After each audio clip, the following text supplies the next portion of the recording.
హరే కృష్ణ అండి. పద్మావతి కిచెన్కి వెల్కమ్ అండి. ఈరోజు మీకు మరొక కొత్త రెసిపీ చూపిస్తానండి. ఇది మా అత్తగారు చేసేవారు. ఇవి వంకాయలండి. ఇవి ముళ్ళ వంకాయలు చూసుకోవాలి. ముదార కాయలు ఉంటే మంచిది. ముళ్ళ వంకాయలు అయితే కలర్ ఉండవు. ఇవి నేను 3 కేజీలకి కొంచెం తక్కువ 2.5 కేజీలు దగ్గర తీసుకున్నాను ఈ కాయలు. ఇవన్నీ కూడా చిన్న చిన్న ముక్కలు కోసుకోవాలి. ముందర 2-3 సార్లు కడిగేసి శుభ్రం పొడిగుడ్డ పెట్టి తుడిచేయాలి. ఇవి నీళ్ళలో ముక్కలు అయితే తరగకూడదు. దానికి కావాల్సినవి ఏంటంటే వంకాయ ఊరగాయ అన్నమాట. ఇది 300 గ్రాములు అండి దగ్గర ఉంది. ఈ చింతపండు అంటే ఇందులో పులుపు ఉండదు కదండి, అందుకు మీకు పులుపు కొంచెం తక్కువ కాంటే తగ్గించవచ్చు.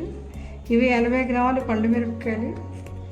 తర్వాత దీనికి కావాల్సిన ఉప్పు ఎంత కావాలో అంత వేసుకుంటాము. కారం, పోపుకి ఆవాలు, మెంతులు వేస్తాం, కరివేపాకుని.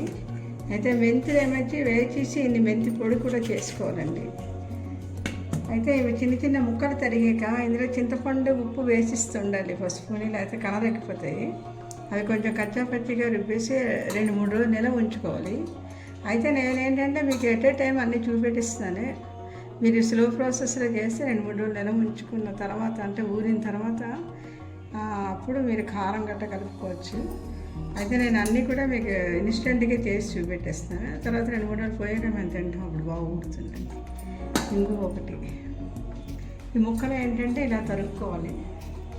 ఈ ముళ్ళు గట్ట వేసికండి.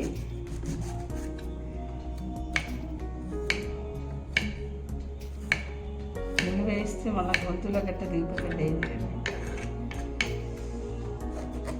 పుచ్చులు గట్ట లేకుండా చూసుకోండి. ముదార కాయలు ఉండాలి, ఇలా గింజ కట్టేయాలి. ఇలా ముక్కలు పాలంగా కూడా ఉంచుకోవచ్చు, లేదా కచ్చాపచ్చిగా కూడా రుబ్బుకోవచ్చు. ఇవి నీళ్ళలో గట్ట తరిగే 2 బూజు పట్టేస్తుంది, అందుకే ముందే కడిగిసుకోవాలి.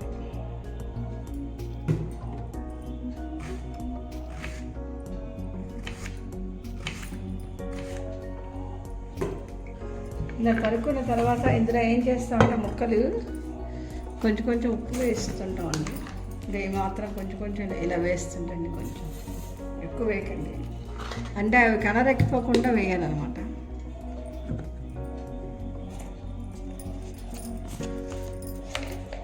ఇలా పసుపు కొంచెం వేయిస్తుంటే మన మామిడికి ఆవకాయ పెట్టుకున్నట్టు తాజాగా ఉంటాయి అన్నమాట.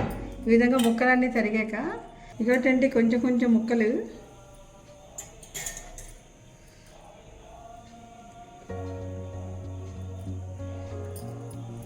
కొంచెం చింతపండు, ఎక్కడ చింతపండు పిక్క లేకుండా చూసుకోండి. ఈ ముక్కలు తరుగుతున్నప్పుడు కొంచెం ఇది మాత్రం ఉప్పు వేసాను, ఎక్కడ కనరక్కకుండా కాయ.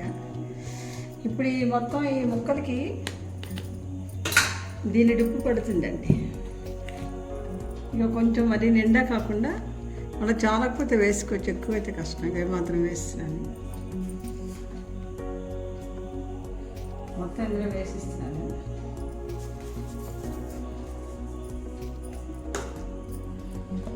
అలాగే పసుపు కూడా వేస్తున్నాను.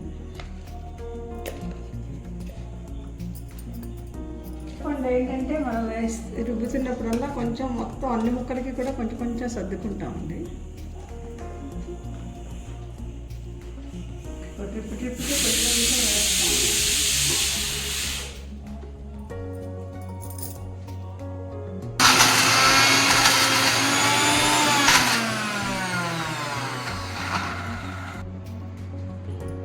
ఇది చూసారా, ముక్కల్లోని ఉప్పు పసుపు వేసేసరికి చింతపండు ఇక ఓట చూసారా ఎలా ఊరిందో. ఆ తర్వాత ఇక మిక్సీ తిప్పేది చూడండి, ఎక్కడ నల్లగా అవ్వలే, కలర్ అవ్వలే, చూసారా అంటే ఫ్రెష్గా ఉంది కలరు. ఇలా చిన్నాపల్లో రుబ్బుకోవాలండి, మరీ మెత్తగా రుబ్బితే బాగోదు. దీనికి 1/2 లీటర్ నూనె పోసేయాలి, వెనక ముందు చూడకుండా మరగబెట్టి. మీకు ఇది 6 నెలల వరకు నిలవ ఉంటుందండి. వేగాక కొంచెం చల్లారాక పొడి కొట్టుతాం మిక్సీ చూసి. తర్వాత దూది మాత్రం వేసారండి, కొంచెం 1/2 కేజీకి తక్కువ వేసాను అన్నింటికి. అలాగే ఇందులో కొంచెం ఆవాలు,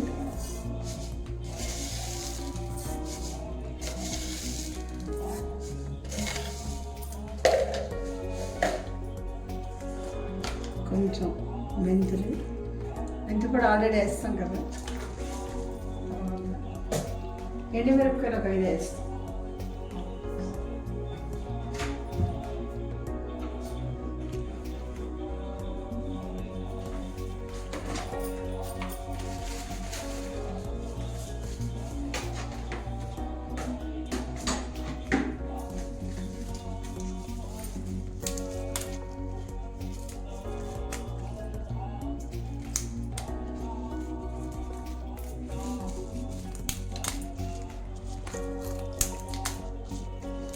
ఎండుమిరపకాయలు కొంచెం 2 ముక్కలు చేసి వేస్తాం. ఇంకో ఆల్రెడీ ముందర వేసాను. ఇక మెంతులు చెంచాలు వేసాను కదండి, మెంతి పొడి వేసిస్తున్నాను. కారం వేస్తున్నాను. ఉప్పు నేను ఇక్కడ ఇంతే వేసాను, ఎందుకంటే ముందర ముక్కల్లో కొంచెం ఉప్పు పసుపు వేస్తూ వచ్చాను కదా, అందుకు మీకు కొంచెం గ్లాసుకి సగం ఉప్పు వేసానండి. కారం వేస్తున్నాను.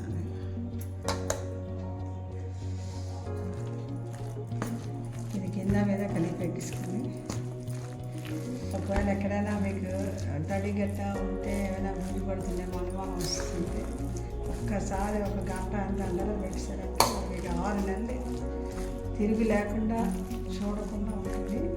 ఫ్రిడ్జ్లో పెట్టుకుంటే మీకు కలర్ మారకుండా నీట్. ఇక నూనె చల్లారిపోయిందండి.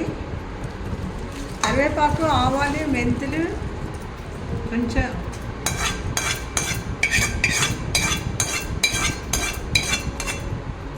వేసానండి, ఇంకేం వేయలేదు.